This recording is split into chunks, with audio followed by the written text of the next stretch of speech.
In Super Debt, if you run out of money, you die. Just like in real life. Super Debt is an indie roguelike currently in development by Zagoi, who was generous enough to give me a free key to the early review build of the game, but rest assured, I would not be making this video if I did not love this game. You play as Zoe Zuberdet, a worker who owes a bunch of money to this mystery conglomerate and is forced to pay off their debt by traveling down pre-built but randomly assorted levels, all while fighting off hordes of monsters. At a glance, it seems pretty similar to other roguelikes, but the main mechanic of Super Debt is what makes it really stand out.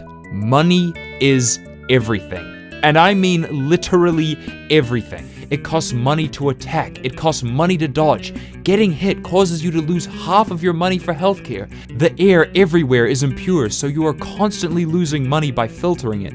And if you run out of that money, the next hit you take ends your run. You begin by choosing your weapon, which you unlock more of as you progress through the game. Each weapon has a regular and special attack, which dramatically changes the way you play.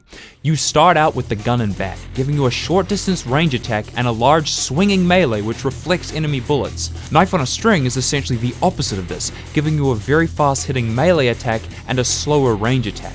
Explosive Cash gives you this big ass remote controlled nuke that can be remotely detonated and just shreds enemies, but like any explosive in a game, can also damage you. There are some really creative weapons in here too, like this yo-yo which you have to swing into enemies dealing massive damage, but if you let it catch up to you, then it starts damaging you.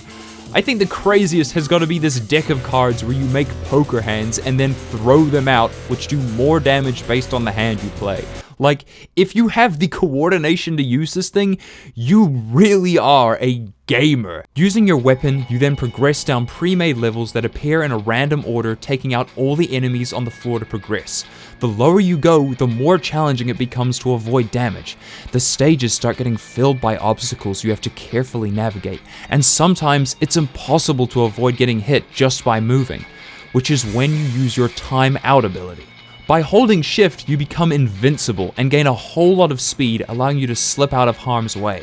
There isn't any strict limit on your invincibility, however, while timed out, you rapidly lose your money, so you're forced to use it sparingly unless you can really afford it. Every so often, you'll come across a shop which lets you buy modules. You can hold 6 modules at a time, which can also be sold on the fly if you ever need some quick cash. Some modules are just passive buffs to stats, like damage or speed. You can stack modules, allowing you to adapt your build to whatever playstyle you prefer. There are some consumable modules that have different effects, such as freezing the entire screen, skipping the level, or removing the air costs from the room. It's simplistic, but it really allows you to build around whatever weapon you've got or whatever playstyle you prefer.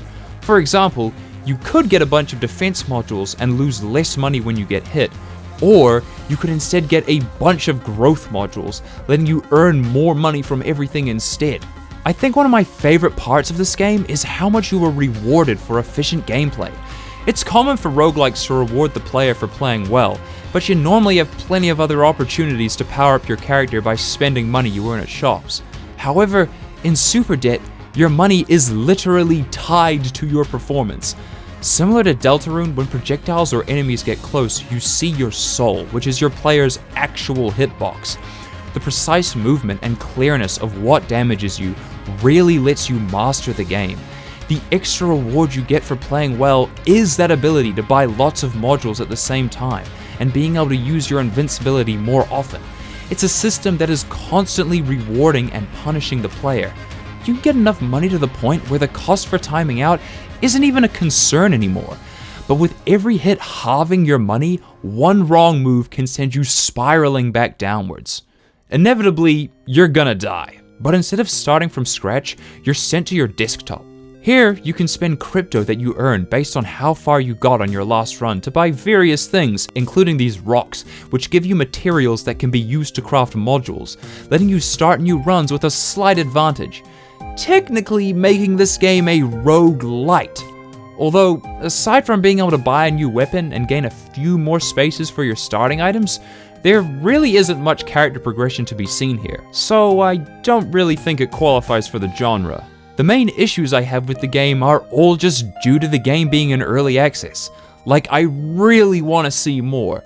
The main thing I hope the dev focuses on in the full release is more modules, specifically unique passive modules like the drone or the investment. You can make builds in the game, but it's pretty limited, and having a wide variety of possible builds available to you really is the key to making a great roguelike. Overall, it's an indie game that really shows a lot of promise. Like I said, I wouldn't have made this video if I didn't think this game had fantastic potential.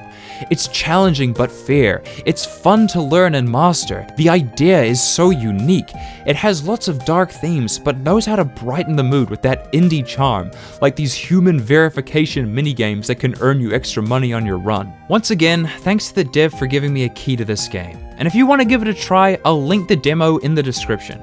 I'm trying to keep a lot of the game's secrets and later areas hidden, so that's all for now. And if the game really does live up to my expectations, I'll be sure to do a follow-up in the future.